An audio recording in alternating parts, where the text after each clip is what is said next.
এবার বন দপ্তরের পাতা খাঁচায় বন্দী হলো পূর্ণবয়স্ক একটি চিতা।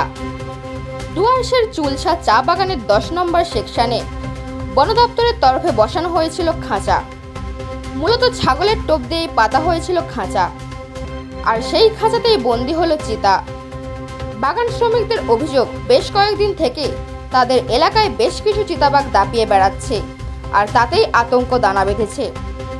এরপর বন দপ্তরকে জানানো হলে তড়িঘড়ি বন দপ্তর খাঁচা পাতে। পূর্ণবয়স্ক চিতাটি বন্দী হয়। বন দপ্তরের তরফে প্রাথমিক চিকিৎসা করে চিতাটিকে জঙ্গলে ছেড়ে দেওয়া হবে বলে জানানো হয়।